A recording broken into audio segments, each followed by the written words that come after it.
Okay, so we need to talk about these two words, deeper and power. All right. Now, Robert Greene, in his book, in the very beginning in the preface, he introduces what he's talking about when he's talking about power. I'd like you to read that beginning of the preface here. The feeling of having no power over people and events is generally unbearable to us. When we feel helpless, we feel miserable. No one wants less power, everyone wants more. Right. And so this, though, is a very specific definition of power, right? It's not the first definition that we see when we look here in Collins English Dictionary. What is that first definition, Jamila, there in the book? And if you could hold the book, please. The ability or capacity to do something. Okay. So, the ability or capacity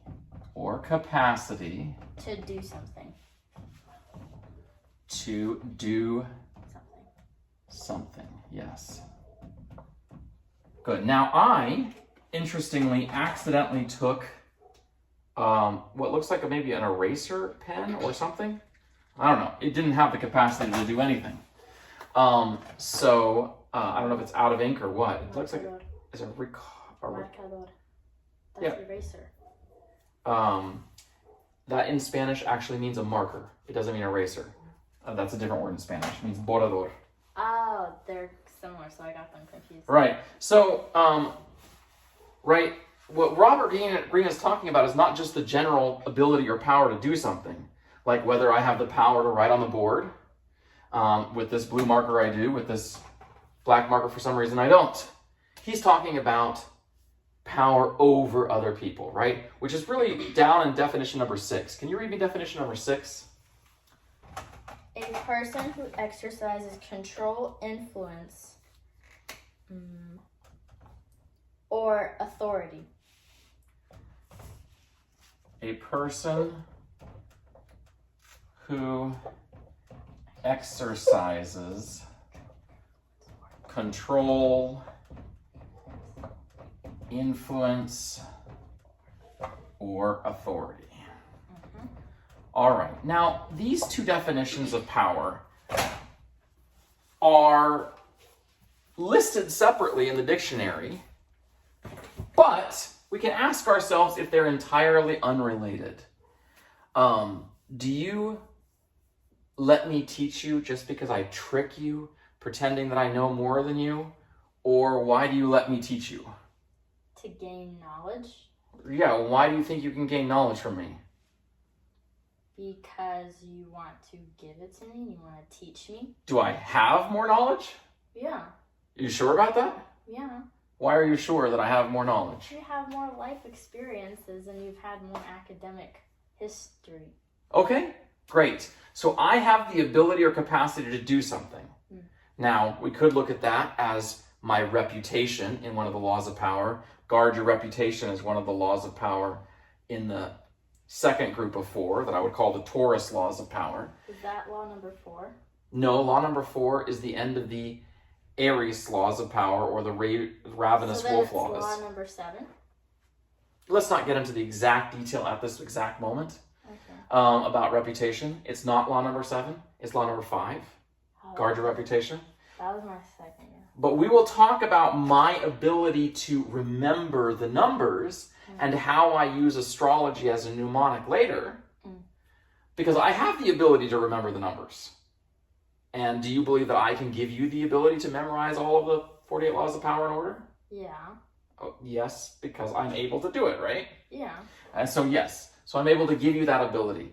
So when we want power, power is not just to control, influence, or have authority over other people. To have the power to do things is to have the power to act. To have the power to control events is not just through other people. It's through our capacities, our abilities. And we control our abilities to do things in the brain, and we talk about 3 areas in the brain. where we have different activities that we focus on in triune brain theory. And this is what I introduced in this morning's video. So do you remember from this morning's video and lecture, what are the 3 crises that we are having right now in our abilities? Oh, yes. Belonging. Belonging is in which part? The top, the middle, or the bottom? The bottom. No, that's the brainstem. Brainstem doesn't care about belonging. The brainstem will eat you. That one's for existing. Yes, for existing in the brainstem, yes. Belonging is middle. Middle, what's the middle part of the brain called? The limbic system. Yes, the limbic system, exactly. And then the top is thinking. Thinking, what's the top part of the brain called? The prefrontal cortex. Well, the prefrontal cortex is only the front part of the top, but the entire top, just remove the words prefrontal. And what's the whole thing? Cortex. The cortex, right? The cortex Yeah. is for complex thinking, Right. all right? And the limbic system is for social and... What's the word you use for your feelings? Emotion. Emotion, social emotional. Oh, okay. Yeah. Social emotional is more the limbic system in the middle, okay? Mm. So we have crises, right? We have 3 different crises here. What is the crises that we have at the top right now in the world because we have so much information online? Thinking. Yeah, and our ability to do what? Critical thinking? Well, when we have critical thinking, that allows us to know things. But right now, we don't know what to know. There's so many conspiracy theories. Oh, it's like when you go to the grocery store and you have too many options for a cereal and you don't know which one to take. Yes, good example, right? Mm. We have too many options for what is reality. Right. Who are our political leaders? Are they corrupt? Are they not corrupt? Mm. Are they like us? Are they not like us? Mm. Are they cannibals? Are they not cannibals? This is a common conspiracy theory online right now, some of them, right? Mm. After the whole Epstein Island thing. Mm. We are confused. Mm. So our ability to know things is one of our 3 most important abilities that give us power. And we're in a crisis of knowing, which we used a big fancy word for this morning. What's the big fancy word for the crisis of knowing? Epistemology. Oh, epistemology. Epistemology is the study of how we know things. If anything ends in the ology, it means the study of. So it's the study of knowing things is epistemology. What does epis mean? Well, we could break down the Greek words later, but Okay. I don't want to go down that tangent because we're limiting it to 10 minutes. Because part of the reason why we have a crisis of epistemology is we have too much information. Right. That's why I keep glancing at the time too, because I don't want this to be too much information for the people learning with us. Mm. So we're focusing on these 3 levels of the brain to make us stronger. Because if we're going to have abilities or capacities, if we're going to have power, what I would like us to think of as power is a kind of strength or health.